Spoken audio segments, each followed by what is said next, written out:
നിങ്ങളുടെ ഫ്രണ്ട് നിങ്ങൾക്കൊരു business idea പറഞ്ഞു തരികയാണ്. മറ്റൊരു ഫ്രണ്ട് നിങ്ങൾക്കൊരു പ്രോഡക്റ്റ് റിവ്യൂ ചെയ്യുകയാണ്. പക്ഷേ ഒരാഴ്ചയ്ക്ക് ശേഷം നിങ്ങൾ യൂട്യൂബിൽ ഇതേപോലൊരു വീഡിയോ കാണുകയാണ്. കണ്ടന്റ് ഓൾമോസ്റ്റ് സെയിം തന്നെയാണ്. പക്ഷേ ഇപ്രാവശ്യം നിങ്ങൾ ഡീറ്റെയിൽ ആയിട്ട് ഡാറ്റ കളക്ട് ചെയ്യുക, അതിനെപ്പറ്റി അന്വേഷിക്കുകയും ചെയ്യാറുണ്ട്. എന്തുകൊണ്ടാണ് ഇങ്ങനെ സംഭവിക്കുന്നത്?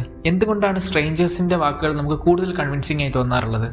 ഇത് നിസ്സാരമായി തോന്നുമെങ്കിലും ഇതിന് പിന്നിൽ ഒരു സൈക്കോളജി ഒളിഞ്ഞിരിപ്പുണ്ട്, ഒരു സോഷ്യൽ ഇഷ്യൂ തന്നെ ഒളിഞ്ഞിരിപ്പുണ്ട്. ഇതിന്റെ സൈക്കോളജിയുടെ 3 ഫീച്ചേഴ്സും സോഷ്യൽ ഇഷ്യൂവും അതിന്റെ സൊല്യൂഷൻസുമാണ് നമ്മൾ ഇന്ന് ഈ വീഡിയോയിലൂടെ നോക്കാൻ പോകുന്നത്. ഹായ് ഗൈസ്, എൻ്റെ പേര് അഖിൽ. ഞാൻ ഹ്യൂമൻ ബിഹേവിയർ, എന്റർടൈൻമെന്റ്, ടെക്നോളജി മുതലായ കോണ്ടന്റ് ആണ് ചെയ്യുന്നത്. ഹ്യൂമൻ ബിഹേവിയർ എങ്ങനെയാണ് ഓരോ സെക്ടറിലേക്ക് അപ്ലൈ ചെയ്ത് ഇംപ്രൂവ്മെന്റ് നടത്താവുന്ന രീതിയിലാണ് ഞാൻ കോണ്ടന്റ് ക്രിയേറ്റ് ചെയ്യാറുള്ളത്. സോ വീഡിയോ എൻ്റെ വരെ കണ്ടിട്ട് ഇഷ്ടപ്പെടുന്നുണ്ടെങ്കിൽ പ്ലീസ് സബ്സ്ക്രൈബ്. സോ നമ്മൾ കാര്യത്തിലേക്ക് കടക്കാം. നിങ്ങളുടെ ഒരു ഡോക്ടർ ഫ്രണ്ട് നിങ്ങൾക്കൊരു മെഡിക്കൽ അഡ്വൈസ് തരികയാണ്, ഒരു പ്രിസ്ക്രിപ്ഷൻ തരികയാണ്. പക്ഷേ അത് സ്റ്റിൽ നിങ്ങളുടെ ഫ്രണ്ടാണ്. നിങ്ങൾക്ക് ഒരു ലോയർ ഫ്രണ്ട് ഉണ്ട്, ആൾ നിങ്ങൾക്കൊരു ലീഗൽ അഡ്വൈസ് തരികയാണ്. അല്ലെങ്കിൽ നിങ്ങളുടെ ഫാദർ തന്നെ നിങ്ങൾക്കൊരു ലൈഫ് അഡ്വൈസ് തരികയാണ്. ഇതൊക്കെ നിങ്ങളുടെ ഫാദറും ഫ്രണ്ട്സും ഒക്കെ അല്ലേ?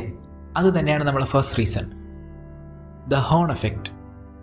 ഈ ആൾക്കാരുടെ ബാക്ക്ഗ്രൗണ്ട് തന്നെയാണ് നമ്മുടെ റീസൺ.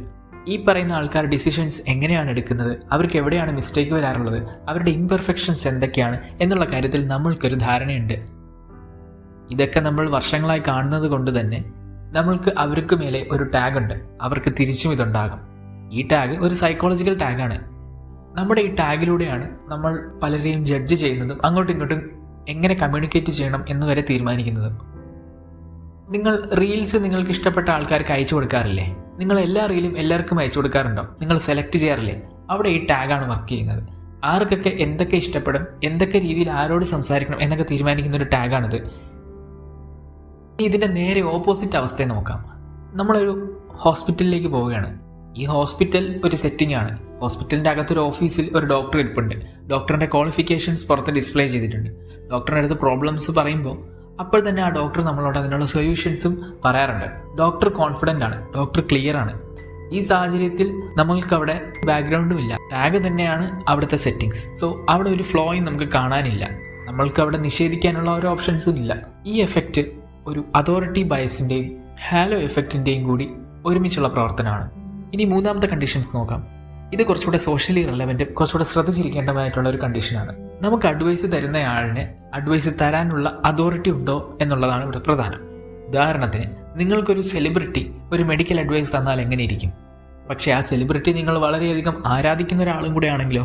നിങ്ങൾ ഒരുപാട് ആരാധിക്കുന്ന ആ ആളുടെ കമ്മ്യൂണിറ്റിനെ ഇഷ്ടപ്പെടുന്ന, ആ ആളുടെ സിനിമകളെ ഇഷ്ടപ്പെടുന്ന രീതിയിലുള്ള ഒരാളാണെന്നിരിക്കട്ടെ. അങ്ങനെയാണെങ്കിൽ ആ ആളുടെ ഓരോ ഫീച്ചേഴ്സും, ആ ആൾ പറയുന്ന ഓരോ സ്റ്റേറ്റ്മെൻറ്റ്സും നിങ്ങൾക്ക് നിങ്ങളുടെ ഐഡന്റിറ്റിയുടെ ഭാഗമായിട്ട് വരെ തോന്നാം.